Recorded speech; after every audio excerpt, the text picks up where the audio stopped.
2, 3. Okay, welcome everyone. Welcome to NUA. This is year 2100, and you are arriving to the city, Martian city of NUA. You are new citizens, and I'm going to be your first guide on this tour. I work at the Mars Technical University, which you can see here on the valley. So why NUA? Where the name is coming from? So NUA is the ancient goddess of protector of humans on Earth. It created the atmosphere and also melted 5 stones that are the 5 cities of NUA. So these 5 cities, there are 2 of them in the Tempe Terra region, NUA and Fuxi. This is where we are now. 1 in the polar region that has access to water, and 2 more in Marineris and Ascreos to get access to minerals. Also 5 cities is a matter of resilience in case there is a problem with one of the cities. So the design principles of NUA were very clear and very strongly implemented through the whole design. First, it has to be self-sustainable growth, meaning that all resources need to be sourced locally. We cannot depend on outside growth, on outside imports. Resilience is also very important. This is implemented through redundancy and modularity, for example. And the third one, and very important one too, it has to be an exciting place to live, because this is the way we expect to attract these million people, the people that you today are coming to join us in this city. So our development model is based on a very basic concept called the city unit. A city unit is essentially everything that takes from the environment, air, water, minerals, to put a human into the city. It also includes the machines that are needed to collect, transform, manufacture everything that you need for this human. This is housing, this is the part of greenhouse, this is domes, services, and so on and so on. So you, as a citizen, you will be asked to contribute about 0.12 city units every year. If you reach this threshold, we can enable exponential growth. This is the development model for NUA. In the first phase of NUA, many years ago, the first 10 years, it was still relying on imports, and it was operated a bit like a corporation on Earth. The people were workers for the corporation. Now, in the second phase, more people started to come, exponential growth started really to kick in, and we started to make new institutions like the Mars City Council and the university, and also the start of the economy. And today, you are here, you are in the third phase, where Mars is becoming a city-state, essentially, with a constitution, a parliament, and a Senate that still has the representation of Earth. Also, the economy is shifted to improve life quality instead of just pure development. So, as you know, coming to Mars is a life choice. So what you do, basically, you have to pay a fee in Earth currency. You have to commit a percentage of your work time to the city. And what you get in exchange is the trip to Mars. You get habitation for free. You get life support and food and access to all city services of a modern welfare state. You also get something called One Mars City Share. So why is it used for? This is to start the economy. So we have a currency called the micro. Every time the city produces a surplus in city units, micros are distributed among Mars city holders, Mars city holder shares, which can be individuals like you, for example, but can also be companies, can be organizations. With these micros, one can go to the council and buy, for example, real estate. You can get a higher or larger habitation or buy space to start your own businesses. You can also trade the micros for services like road trips with a rover, or you can also go to one of our wonderful sushi restaurants to get awesome food. So if you like it, it gets even better. Now, Director Munoz will show you the buildings of the city. Dear all, welcome to the vertical city core of NUA. I am the architect that has been supervising the construction of this city in Mars for over the years. The city is based on a highly scalable solution that is located in cliffs. But why cliffs? Well, they offer a great amount of advantages versus other locations in Mars. Let's look at some samples. If we actually want to build on the surface of Mars, we have some challenges like the exposure to radiation, potential impact from meteorites, or even the pressure from inside of the buildings. That means that we need a lot of material on the skin and on the structure of the buildings to solve those problems. And that is not very sustainable or economical. We can obviously solve all of those problems by going underground, but then we add other problems, which are the lack of natural light, which is so essential for the well-being of humans. Or even, what do we do with the excavation we get out of it? The advantage of a cliff and the propose that we did on the city is that it combines the best of both worlds. But most importantly, the cliff offers a huge advantage at other locations in Mars, like craters or lava tubes. And that is that the geological composition of cliffs is highly compact, which in a city is extremely useful because it offers a highly compressed solution. In a low amount of colony, like 1,000 people, let's say, is not really that important. But when we are on a large scale of people, like 200,000 or even 1,000,000, being able to have a three-dimensional compressed solution is very, very important. So now that we know that we are on a cliff, we know that we are divided in three areas: the wall, the mesa, and the valley. Let's look into the wall. The way that we take over the wall is we create tunnels with an average of 10-meter diameter. Those tunnels go very deep inside the cliff, as far as 250 meters. And they provide a three-dimensional net of spaces where we spend most of our days in Mars. At the same time, those tunnels go close to the side of the wall. And not only they bring the light, but also we have what we are calling green domes that act as the buffer spaces where we have vegetation and where we provide opportunity for the community to socialize. Those spaces can be seen in the outside of the cliff by what you see on the screen. You see the diversity and the different types that we have, which is essential for creating identity. Inside the green zones, we have some samples here. Some of them are small, while others are bigger. And we have a lot of nature for the community to enjoy and even do camping. But let's look at the program. How are we actually solving all the different activities inside the wall of the cliff? We are doing it through what we are calling a macro building, which accommodates to 4,440 people. The strategy is not very different from a block of a city on Earth. It basically comprises of buildings. In this particular case, the key is that they're all modular buildings, 6 residential and 6 buildings for workplace. And that allows for a highly scalable model, which at the same time is very flexible. Not only that, but it secures that every macro building is different from each other, creating an identity. Additionally, what we have is that every macro building is self-sustained. So the community does not really need to leave the macro building on a day-to-day basis if not needed. Those programs are the residences and the workplace, but also they do have facilities and small urban orchards inside the macro building, along with recreational spaces associated with the transportation.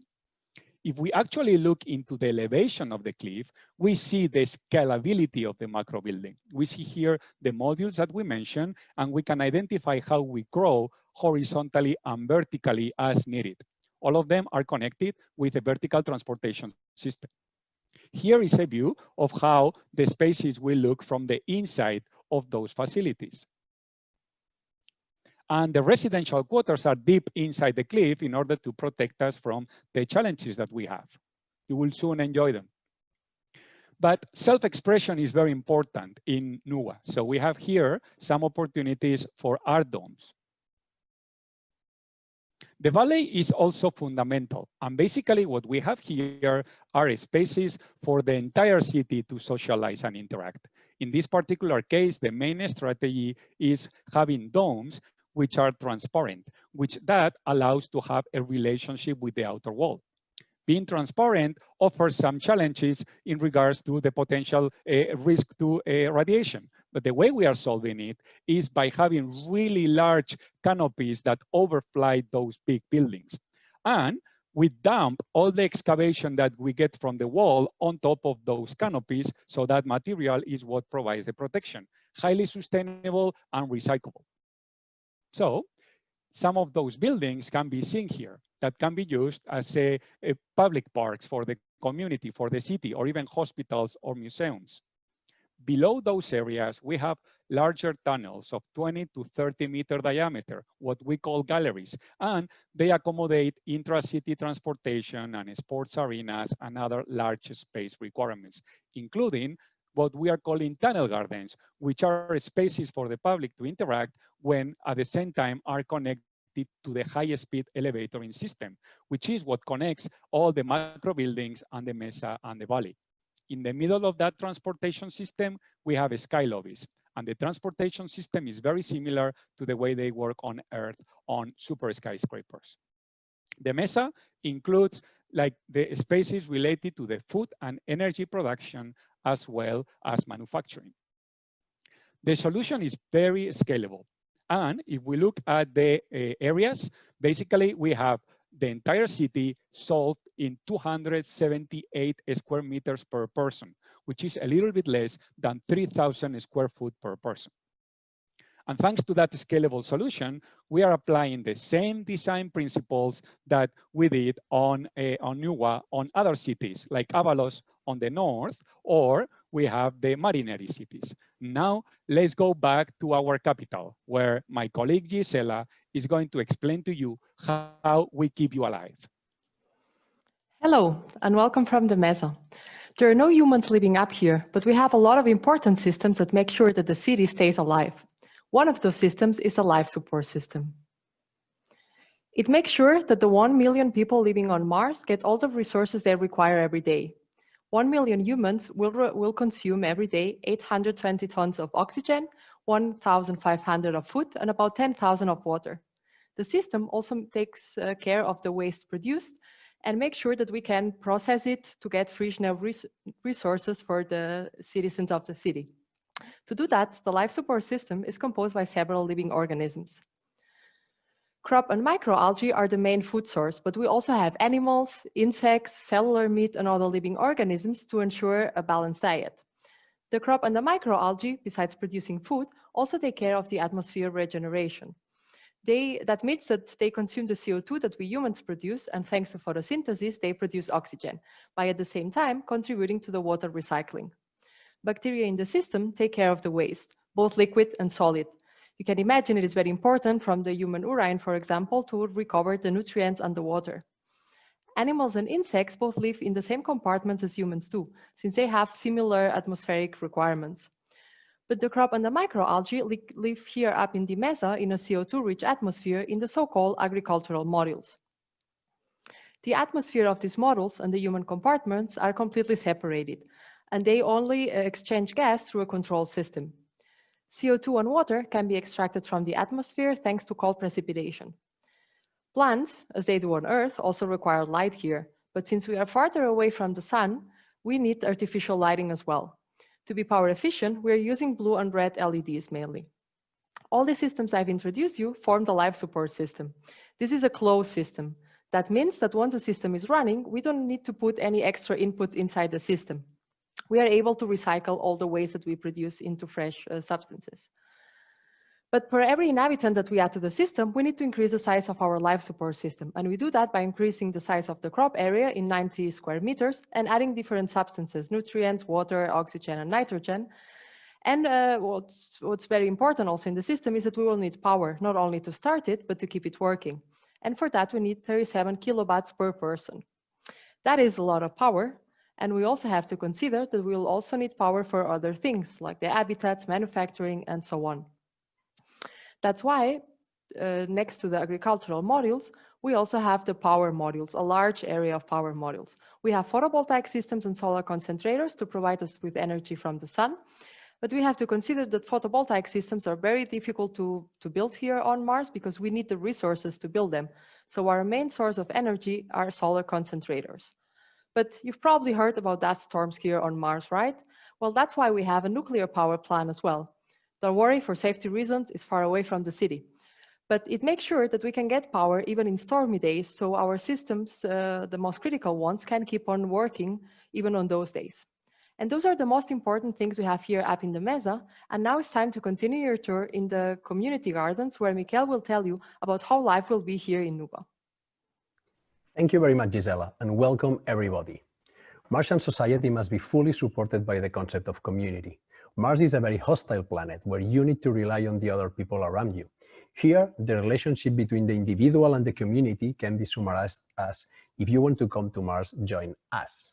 Therefore, education and society should encourage new citizens to actively contribute to a healthy community. Also, the fact that we all are shareholders of the city, which in turn provides for all the basic needs, helps closing the circle. Additionally, living on Mars forced a radical change in the way we understand the relationship between us and the natural environment. Here, we do not adapt the environment to our comfort, but are forced to adapt ourselves to the planet, taking care of what Mars offers to ensure the sustainability of the trio: individual, community, and environment. As you can see, NUA is a great opportunity to create something new. But this opportunity also involves the Earth, since the way Martian society has evolved to a model based on community and sustainability may be a driver to face the biggest challenges on the blue planet. NUA's educational model is totally aligned with this concept of society, and all age groups, including adults, should have the opportunity to learn and to continue learning. We are receiving a lot of immigrants just like you, typically in your 30s, and yeah, many of you will start families here. So you need to know that universal access to childcare is guaranteed. Also, educational programs are committed to developing children physically, socially, emotionally, cognitively, and strong emphasis is given in teaching how to learn new skills from available resources like books or digital media. This is very important for both the city and the students, because here the tasks and work distribution change rapidly over time. And then at the Mars technical universities, students will become scientists, engineers, software developers. We do need professionals able to produce robots and to program artificial intelligence. And then these robots and the AI are the ones that do the hard work. Mars technical universities also offer support to entrepreneurs, program for visiting scientists from Earth, and many other options. Regarding the services, NUA provides all citizens with the basics, so be just sure that you have everything. The access to medical care is a fundamental right on Mars, and the health facilities are maintained by the city. Recreation facilities engage citizens in physical and social activities, camping, arts, and so on. Intra-city transport is based on elevators and light trains, whereas transport between cities uses based on paved roads. Also, out-of-dome operations can also be done using pressurized rovers. Finally, and very important, all citizens must always wear a personal monitoring device. This has the function of, first of all, activating safety protocols in case of emergency, and also monitoring the health of the citizens. And now let's talk for a minute about the rocket that brought you here. A robust and scalable Earth-Mars transportation system is vital for the success and sustainability of NUA and all the other cities on the red planet. This system must, first of all, ensure the flow of immigrants to sustain the city's growth, and also be the pillar of an economy based on Mars-Earth relations, and for the future exploration and exploitation of resources through all the solar system. The system is based on a shuttle, which transports people and cargo in reusable spacecrafts using a direct ascent mission architecture. The interplanetary trip takes an average time of 250 days, and the spacecraft can travel back to Earth using fuel obtained from the Mars atmosphere. To complement the shuttle service, an Earth-Mars station started operating some years ago to be used as a large-capacity transport system. This station consists of an asteroid placed in a cyclar orbit that periodically moves between the Earth and Mars. And this is very, very convenient, since almost no fuel is needed to keep such a station on its orbit, and spacecraft are only used to move the passenger from the surface of the planets to the station and back. And now I pass the word to Guillem, who will finish the presentation from the spaceport. Oh, hello. Welcome back. So let's wrap up before you go to your new homes. Let's summarize a bit what it takes to include one of you in our city. So essentially, the way we proceed to make these estimations is first make a list of physical assets, things that you have already seen, like construction, life support, energy infrastructure, but other things as well, like tanks, like computing facilities, like mining operations, which are typically done at tens of kilometers of the city, computing, social services, hospitals, everything has been accounted for. And once we have this list, we can proceed to the next step, which is taking what we call the material equivalence table. We list all the materials that we typically use on Earth the ones that we typically use on Mars, or we can use on Mars, and try to find matches. So for example, carbon on Mars, very important. Carbon is extracted from the CO2 of the atmosphere itself. Another important thing, for example, it's just an example, iron. Iron is the workhorse material. We don't want to use exotic alloys of other metals. They are very difficult to extract, and also using iron allows full recyclability and reusability of most of the things that we have. You've got 4 minutes left, please. 4 minutes. Perfect. So collection, then we have to add the cost of collection, transformation, and manufacture to all these estimates and all these matches, and add all the energy that is needed to make all these operations. And at the end of the day, you end up with what we call, the city unit budget. Well, this is a bit busy slide. You don't need to panic, because there are only 3 take-home messages that you should know and you should be aware. So, including one human on Mars, on NUA, requires 1,300 tons of minerals mined. This seems a lot, actually is a lot, but actually is very comparable to what is used in a developed country on Earth. Construction, greenhouses, energy facilities, manufacturing is what it takes most of these materials. And actually the welfare state takes a very, very small part of this, which is good news, because this is why we have so good facilities.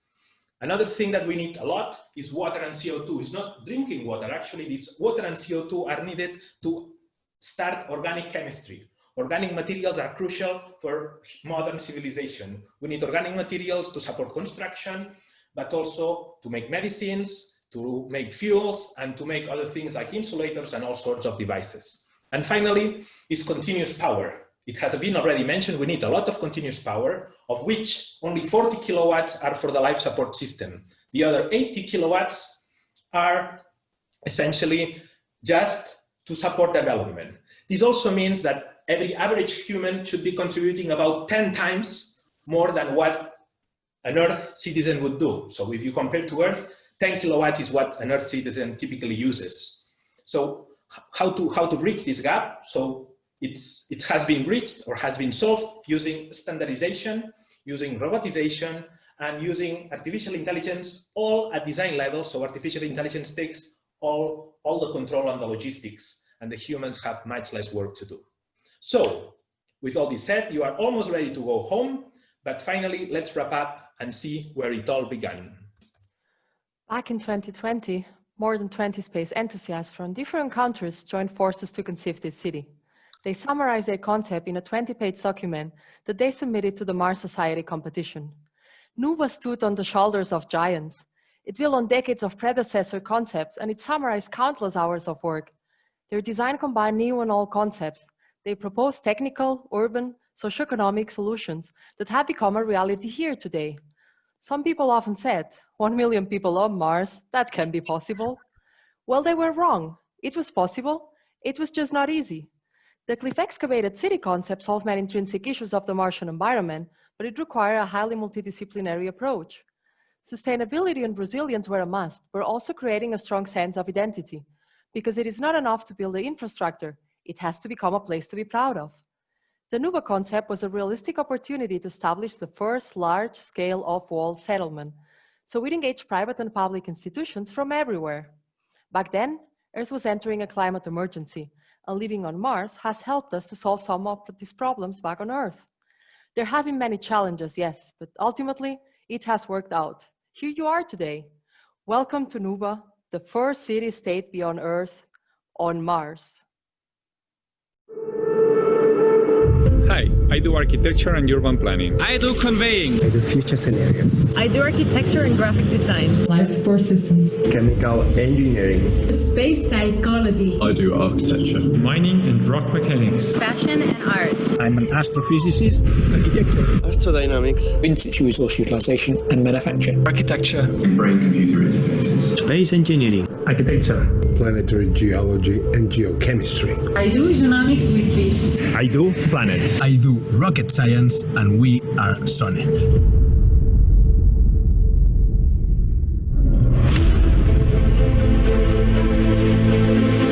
Time for questions.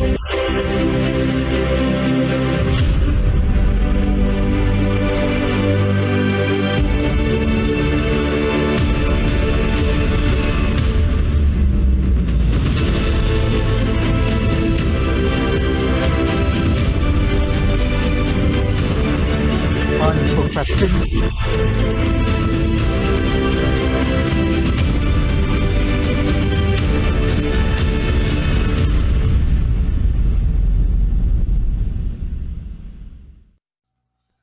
Okay, it's time for questions now. So Okay. Karen Brun, why don't you go ahead and ask your question?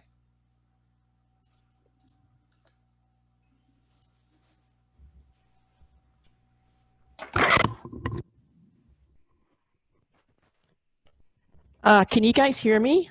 Yes. Yeah. Okay. All right. I have to tell you guys that I am super impressed with your presentation. Oh my gosh, must have taken a lot of work, and I am super impressed with all four of you. The question I have is the engineering system that you talked about. I was very unclear. I believe it's Gilliam who talks mostly about the engineering system in the beginning, but I think I didn't quite get how the system would be engineered as far as to keep it going. As to keep it going. So yes, well, we are short on time, as you said. Everything has to be designed essentially that we use very few materials, and then we also need a lot of automation. You have to put automation in the design of all the processes. So don't design a farm and then put robots later. You design a farm with robots inside, and everything has to be done this way. Also using always very small number of materials, so there is full recyclability and the system can go on without keep including resources. That would be the idea. We could not go into detail of designing individual systems. Okay, thank you. Robert, I just made you an attendee, so you can raise your hand now, but Martin, you want to go ahead and pick the next person?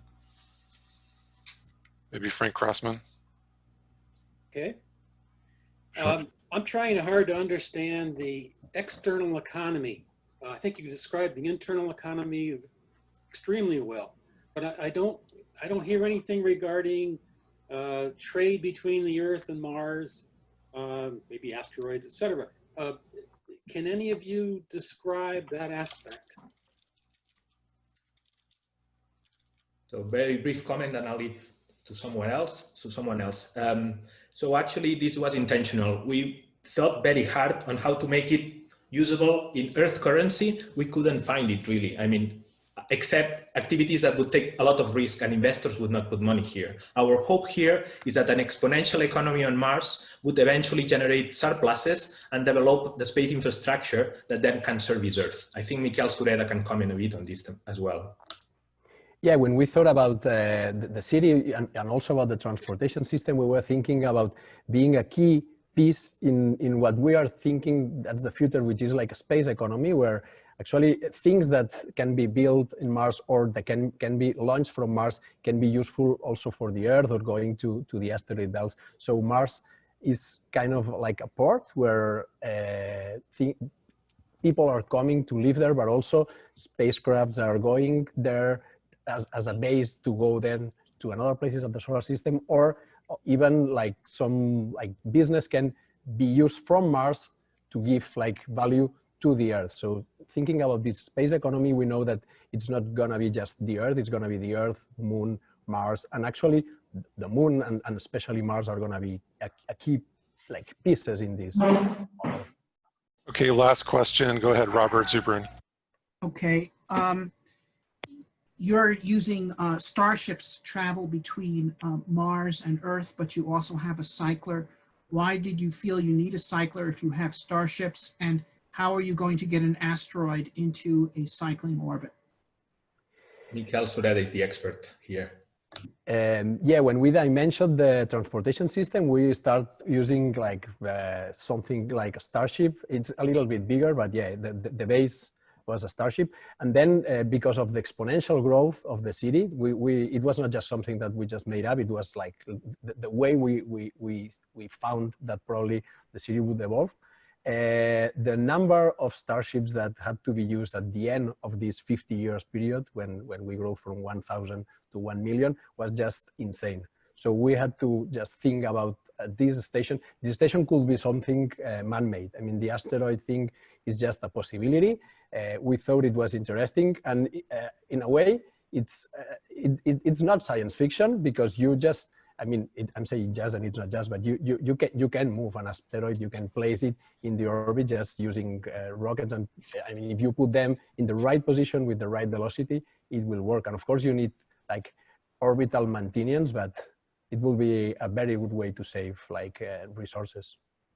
Yeah, one very quick comment on this. So the idea here is also that the Mars develops the space infrastructure, is one essential part of the development. The ships, the initial ones are paid by Earth and made on Earth, but we try really hard also to make these ships and the fuels from Mars. You're at time. Yeah, you guys are out of time, so thank you. Thank you to you.